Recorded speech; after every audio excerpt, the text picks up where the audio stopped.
Watch more, feel more. Dell. Job done by South Africa. They pick up their first points of this year's T20 World Cup, and they resigned the defending champions to 2 defeats out of 2. What happens from here for the West Indies? We'll find out with Daren Ganga as well as Tom Moody on Maruti Suzuki Presents ESPN Cricket for T20 Timeout, powered by Dell. We'll also, in a few minutes from now, look ahead to Pakistan against New Zealand, where the toss is already just about going away. Let's go to Daren Ganga first up. Gee, Darren, it's not looking good for the West Indies. Not at all. And as we predicted, a total below par batting first was never going to challenge South Africa on a pitch that was docile.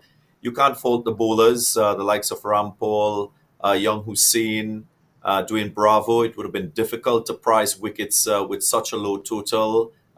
Credit to South Africa in the manner in which they batted without the seniority of a Quinton de Kock, Aiden Markram, who hasn't played a lot of T20 internationals, showing his class as an orthodox batsman. So too, Rassie van der Dusen. And so far, this tournament has been about the orthodoxy of batting and more success coming to those types of players. You think of Baba Azam, Virat Kohli, and we might see Kane Williamson as well. So it's a message for the West Indies. They're going to be blurred with what they're seeing in terms of success from batsmen. Their style of play is very different. They got it horribly wrong in terms of maybe the role that they've asked Lendl Simmons to play. He had an innings that didn't help their cause, and so too the batting position of Chris Gayle and his inclusion and introduction at number 4. I don't think that would have served them well in this loss. Before we get to South Africa, Tom, what do we take away from the West Indies from this game? What contributed most significantly to their defeat? Was it just a bad day from Lendl Simmons, or was it some decision making even after with regards to their batting order? Yeah, I wouldn't lay the blame just on one player. To me, the West Indies have got muddled thinking with the way that they've approached it from a strategic point of view. There's no doubt they've got the personnel, they've got the capabilities, but there's just been some interesting decisions around batting positions, selection, like Obed McCoy, for instance, not playing today. To me, was a puzzling decision. And we've talked about over the years with T20 cricket about momentum. You just cannot underestimate the importance of momentum, and it goes both ways. If you have a poor performance, it's very hard to recapture that confidence and have that momentum going forward. And on the other side, if you're playing well, you really do steamroll teams, and you can, pull off, the unthinkable. And that's when, the luck seems to be going your way. You take those great catches, you get the odd run out, someone bats through the innings and does the selfless thing with regards to the team. Some momentum for South Africa to take from here, Tom. This is perhaps a significant win for them, given what emotions might have been like just as this game kicked off. We now know that it was indeed, for his refusal to take the knee, that Quinton de Kock withdrew himself from. This is confirmed by Cricket South Africa. That could have had some sort of feeling and buzz around this team. This professional performance at the end of it only does them some good. Yeah, well, one door closes, another one opens, and Eric came in and played particularly well. He set the tone for that innings. He was a very, very useful 39 off 30 balls that really set up their run chase, particularly after losing an early wicket with the run out. So to me, when I watched that innings unfold from South Africa, it just looked professional. It really looked slick. It looked professional, the way they went about it. There was the role that Van der Dusen was playing as the anchor that was not worried so much about his strike rate. He was more worried about steering the ship in the right direction. Markram came in and played an aggressive, selfless innings where he took the game on knowing that Van der Dusen was going to bat deep and see it all the way through. And there was no room for any sort of wobble, where we saw on the other side when Australia chased down their total, a modest total that they set against South Africa, that South Africa set against Australia, there wasn't that same sort of professionalism from Australia. There was a few wobbles and uncertainties in that run chase, but this was slick from South Africa. Yep, absolutely. What does this do for the West Indies, though? You feel like in the other group, Darren, that with respect to the other teams if India, Pakistan, it's a toss-up between India, Pakistan and New Zealand. In this group, though, with the way that it's made up, now that West Indies have lost two, is it quite doom and gloom for them? Or are we expecting a lot of points being dropped of each other in this particular group? I think it's going to be doom and gloom. You look at their net run rate as well, and it's something that you might say it's quite far-fetched at this stage, but you think that with the quality of teams in this group, like Australia, like South Africa, you will have that stiff competition happening. Teams will go on to win matches, and it's dire straits now for the West Indies. A win here would have taken the pressure off the back of Kieron Pollard. It might have settled a few nerves, might have given this West Indies team more confidence in their style of play, their approach. But the world knows their approach, and the world has planned in terms of how they've gone about competing against the West Indies. And so far, if you take the warm-up matches and what we've seen from the West Indies, they haven't secured a win thus far. And already, I am sure there will be panic in that dressing room about who are the players that will feature in their very next match. They need to get the decision-making right strategically. They got to make some tough calls, some tough decisions, and make those decisions in the interest of this team being more successful. All right. We do know one person who retains his place for the next game for the West Indies. That's you, Daren Ganga. Wake up, set your alarm for Friday morning, and we will see you for that game against Bangladesh. Thank you so much, Daren, for your time and your thoughts. Tom Moody, you're going nowhere. We can't get enough of you on our show. So let's focus on New Zealand against Pakistan. And before I even welcome Shan Masood, let me just take the big news that's coming ahead of this game for New Zealand. Lockie Ferguson, one of their standout bowlers, Tom, and outstanding in the IPL, ruled out of the World Cup. Adam Milne drafted in as a replacement. That must be some news going into their first game this evening. That is massive news, Ronak. And to be honest with you, on two folds. One, Lockie Ferguson's a big miss. He's a quality bowler. He's been very successful. He plays a significant role in the middle of the innings for New Zealand as an impact bowler, so they have the ability to take wickets in the middle phase of the game. But the other side of it, the big news is Adam Milne. It's extraordinary to think that he wasn't in the New Zealand squad to begin with.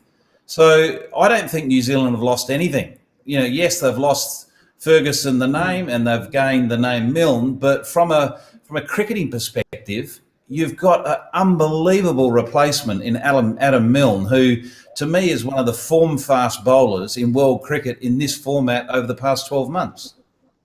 Yeah, fair point that, but it doesn't seem like he enjoys that sort of confidence from the teams he plays in outside of the 100 or after the 100. We'll come to that in a minute because Milne doesn't find place in the New Zealand 11. But it's a very good evening to Shan Masood. Must ask him if people have just calmed down a bit, whether the hangover is set in or whether the celebrations are still up and running after that win against India. Evening, Shan. How are things with you?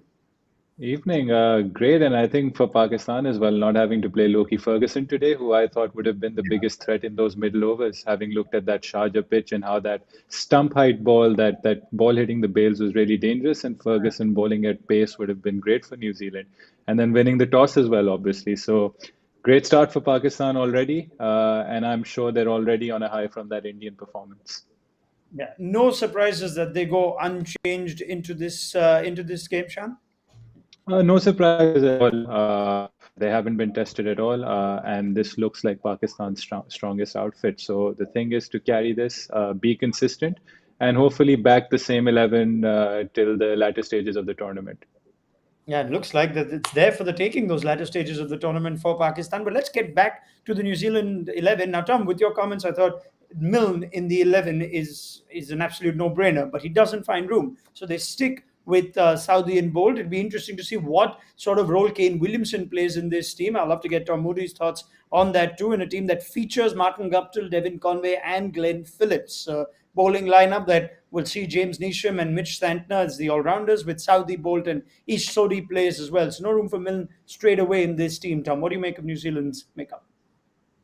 Yeah, look, it's no surprise he hasn't jumped straight in the 11. To be a bit harsh on Tim Southee, I know that the New Zealand outfit have got a huge amount of confidence in what he brings to the table. We always sort of liken Tim Southee as more your pure test bowler that swings the ball around, but he's a clever bowler as well. So he'll look to change his pace a lot into that surface. and his experience will be important. And we've got to remember this is New Zealand's first game in this tournament, so most teams tend to try to select their tried and tested players. And Pakistan did that in the very first game against India, where they had a lot of experience in that middle order and in that side to be able to take on a formidable Indian side, and they did it very well. So I think New Zealand are going with the tried and tested players that have got runs on the board, so to speak. We've got some numbers that'll probably excite some Pakistan fans ahead of this game against New Zealand. First and foremost, head-to-head record is pretty good for Pakistan against New Zealand. At least they're ahead. So records mean nothing, as we know, after India-Pakistan. But for what it's worth, they enjoy a good one against New Zealand. What we're also more interestingly seeing is New Zealand's recent form in T20. They're always a formidable team in ICC events, never to be taken lightly. That having been said, though, it's not been happy hunting for New Zealand in what's been a different makeup of sides in recent years. What sort of threat New Zealand actually has, what I want to discuss with Tom Moody and Shan Masood, as we look at how things have gone since the 2016 edition of the T20 World Cup. There's one win there against Sri Lanka. Other than that, I don't know how much you'd read into bilateral T20I cricket, Shan, but are New Zealand the same sort of threat in an ICC event in this particular tournament as they tend to be otherwise? Look, bilaterally, they've shown that they're more of a good home T20 side than an away T20 side, and you can even see that with the performances of their bigger players like Williamson and Guptill. But New Zealand in ICC events, they're a different breed, and I expect them to pose a challenge. Yes, that Loki Ferguson thing will hurt them, not getting Milne straight into the playing 11 as a direct replacement. They've probably sort of enhanced their batting lineup, and probably Daryl Mitchell will put in a few overs as well. But look, they always pose a threat. They field well, and they've got players that chip in. They don't have big names. They chip in with the right performances at the right time, and that's what New Zealand have done. And the characteristic in that semi-final they showed at Old Trafford against India, where they only made 227 and defended it. That's basically the motto of New Zealand cricket, that in ICC events they're a different breed. Do you share that view, Tom, in spite of what we've discussed already on this show about teams like South Africa, England, New Zealand maybe will take longer to come to terms with conditions here? Also, the fact that a number of New Zealand players didn't enjoy the happiest of IPLs. Are they still the same threat? Yeah, I think they are, and mainly because I think New Zealand are the best team. And what I mean by that is they seem to work together the most effectively in big events. Yes, they've got some very good players, but they don't have a star-studded lineup that a lot of other teams have. Bigger household names, if I could put it that way. But what they do bring together is a very well drilled and a very cohesive group of players that understand what their roles are. Their role clarity is very clear, and their direction is all in the same direction. And they're exceptionally well led by Kane Williamson, not only as a leader off the field, as we've witnessed over recent years, but on the field as a tactician. He's a very clever captain, and he has his team in the palm of his hand. What sort of role are we expecting Kane Williamson to play? What sort of form can we expect from Kane Williamson? We look at his record in T20s this year. It's not been great. And this is, of course, general T20 cricket. We know he didn't come off a great IPL with the Sunrisers. And as we look at Williamson's numbers this year in T20 cricket, and we also look at where he fits in. Is it a given that he's going to come out and open, Tom, in a few minutes from now? Because there is Martin Guptill there, Devin Conway there, Glenn Phillips features. What sort of role are you anticipating Williamson to play for this New Zealand side? I think Kane Williamson will bat three. I think they'll go for the left-right-hand combination at the top with Conway and Guptill. Just with regards to Kane Williamson's form, I think Kane Williamson has been batting with a very heavy cloud cover, if I could put it that way, due to his injury, his tennis elbow injury. That has been plaguing him for months now, and it has given him a real disjointed go at whatever he's playing, whether it's Test cricket. He had to step away from a Test match in England. He's had to step away from IPL matches. He's had to miss tours for New Zealand because of this elbow injury. So it's an ongoing injury that he has to manage, and I think that has affected his rhythm of his game, and also just that sort of momentum that we've seen him have in recent years, where he just continues to pile the runs on. So he is going to be the biggest, I suppose, question mark around, the New Zealand outfit and how that elbow is going to last this series and whether it's going to have any sort of impact with regards to his form and consistency. I will never ever question what he can bring to the table as a quality batsman. I think he's up there with the best in the world. It's just a case of, has he got the right cricket behind him? Can he get the right volume in preparation because of this injury? As a proper batter, Shan, I don't know. I've got a bit of I can hear my voice, which is not a pleasant voice. I just realised. I must apologise to We Tom have to and put Shan. up with it all the time. I already put the apology forward. You could have been nice, Tom, but the Aussie knew came out. Anyway, who thought that my Pakistani guest would be kinder to me than my Australian guest? Shocking. Anyway.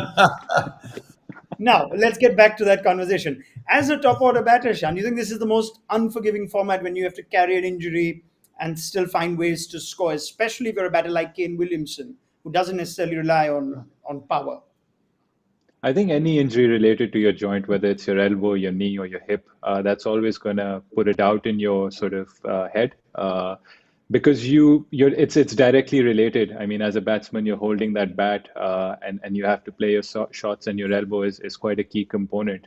As a top order batsman, I think it's probably the best place to bat in T20 cricket. One thing that would work in Williamson's favor is that the conditions are allowing him to sort of play himself in and play that role of playing 20 overs, or he might come in he might play 15 overs to carry that bat for the team. He's an important player. Look, World Cups are about results, and it's about managing whatever injury you have, because you have to get the result on the day. And whether he's taking painkillers, whether he's taping it up, I'm sure he's just going to do everything that he can, and the physios and the medical department will do everything they can just to get Kane Williamson fit and ready for this whole tournament. The power game is a question we have for some of these players, the likes of Kohli, the likes of Smith, Williamson in that category, Tom, and we're even seeing Kohli somewhat lose the power game if we just go as to how he's played after the power play. Would it be prudent for Williamson to maybe step up and come in the top two, or does that not make a difference for you, top two versus number three? Just looking at all factors with regard to Williamson now. Yeah, look, I think at times that criticism of certain players is overplayed. There's a good example with Babar Azam. I know that he is also criticised with regards to his more, conservative or pedestrian style of T20 cricket, but his consistency is remarkable. You got to look at what you have around that player. Those players are very, very special, and you need to build your team around those type of players. And in Kane Williamson's case, there's the power of Guptill, there's the power of Phillips, and there's other people that can play that role. And you're not talking about a player that has a strike rate of under 120. Kane Williamson operates over 130, so that's still a very, very good strike rate. And his role isn't of the role of someone that's batting 5, 6, and 7, where the expectation of their strike rate being over 140. So I think you got to put into context what their role is in the side, what's their best, how is their game best suited, and making sure you have the right people around them. All right, now let's put our attention to Pakistan, shall we? Before I get there, though, just been informed that Milne's change was procedurally ratified by the ICC Technical Committee. It seems like it's been announced just now. So whether he was even eligible to be put straight into the 11 is a question mark. Let's see if New Zealand get him in straight away before their next game. But let's speak about Pakistan here. The shift from Dubai to Sharjah is an interesting one, because we saw Shaheen Afridi put India's top order in all sorts of trouble, Shan, in the last game. We're now here at Sharjah. Are we expecting something different? Are we expecting different bowlers to play a bigger role here in looking at what we've seen of conditions at Sharjah? Not at all. I think the way Shaheen goes about his business, he'd probably do the same on a cemented pitch as well, or if he's playing on an AstroTurf as well, because he just bowls full straight. He looks to swing it into the right-hander, looks to swing it away from the left-hander, and that's what you're going to get with the new ball anywhere Shaheen plays. And if anything, this pitch might actually suit Imad Wasim as well, because we saw yesterday with the Afghanistan spinners and even Mark Watt for Scotland, when they bowl that hard length into the stumps, it doesn't really bounce as much as the other pitches in the UAE. So that's a tricky length that's hard to get away because you struggle hitting that ball square, and Imad sort of gets that in dipper as well. So if anything, Pakistan will start off with the same tactics unless they feel that Conway's on strike and they might use Hafiz. And again, Hafiz would probably bowl a similar sort of trajectory as Imad.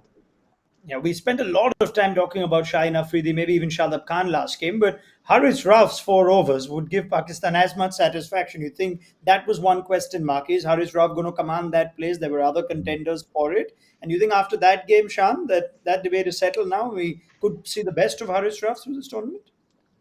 Look, I think when someone's got raw pace, he's going to be hot or cold, and you have to accept those cold days.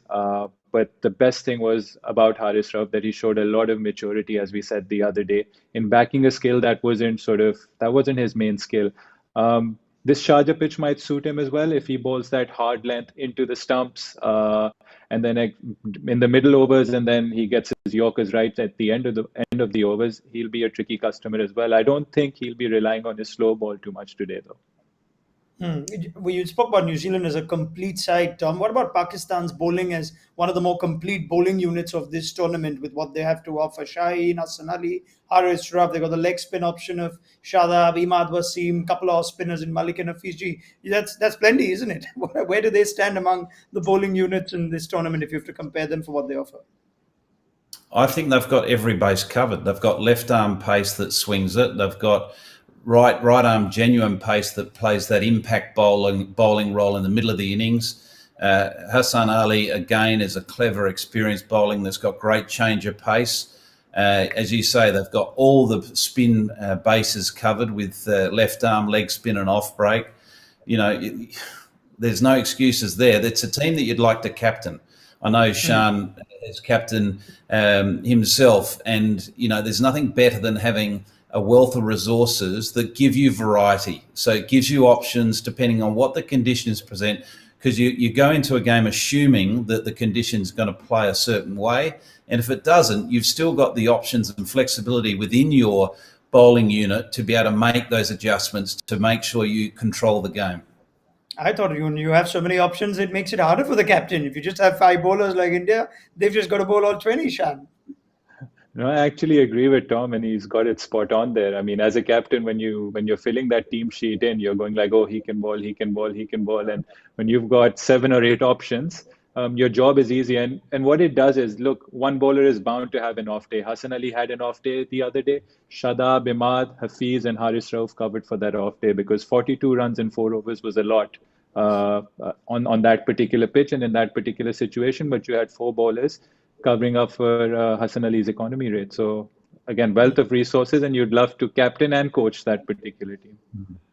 Yeah, I mean, just on that, Ronald, the important thing to remember, and a lot of people I think get this element of it confused. You know, from a captaincy point of view, the most important thing is, yes, to have the resources that we're talking about, but you know, instead of overcomplicating it, which can happen at times, because as you made the point, it can be confusing because you've got so many different options available to you.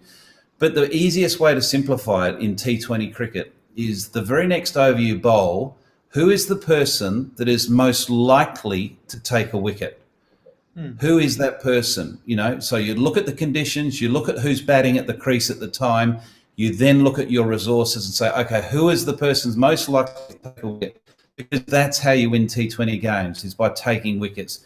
And yes, obviously you need to make sure that you have 1 or 2 players that you keep an over to finish the innings. But apart from that, that's how you simplify it. Who is that person most likely to take a wicket for me in the next 6 balls? Yeah, fair point. Do we have an idea of how Sharjah is playing? It looks like we've got that old Sharjah back with the way Afghanistan batted yesterday. Bangladesh and Sri Lanka put on 340 runs in this. So, Tom, assuming it's one of your feared pitches of bowling to Tendulkar on, how much is a good score in 20 overs here? I wish you'd stop bringing that up. Yeah. Look, I think if it's something like what we've seen just over the last couple of games, which I certainly hope it's going to be like that, I think that score between 170 and 180 is going to be what you'd be looking to target. But just looking, and I know it was Afghanistan, their spinners, it just seemed to me look at a different surface and a different game when you had the quality bowling of Afghanistan on that surface. So I have a little hunch that we might see a drift back to a 150 or a sub 150 game. Shan? Well, for New Zealand batting first, I'd say 170 because I feel they're a bowler short after that Loki Ferguson loss. And then bringing Dale Mitchell in, which they could have actually brought in Kyle Jamieson, who's decent with the bat, and he could have given them that extra option with the ball if one of their fast bowlers or spinners failed. But I think they're trusting Daryl Mitchell and they want to bat deep. But whether it's suited to batting first, they'll probably have to get 170 now. All right, Jimmy Neesham enjoyed it when it was not one of those nice Sharjah pitches during the IPL. We also never really know who's injured and who's not. Teams don't reveal that sort of information in time for us these days. So we'll find out more as the day goes on. Thank you very much, Shan, Masood and Tom Moody. More from you at the end of the New Zealand innings. Their first appearance in the Super 12s. Never take them lightly in an ICC event. And they're up against Pakistan, who are in red-hot form and on a high after that win against India. Join us at halftime on Maruti Suzuki Presents ESPN Cricket for T20 Timeout, powered by Dell.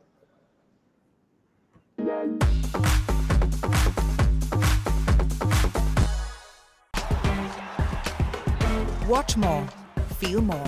Dell.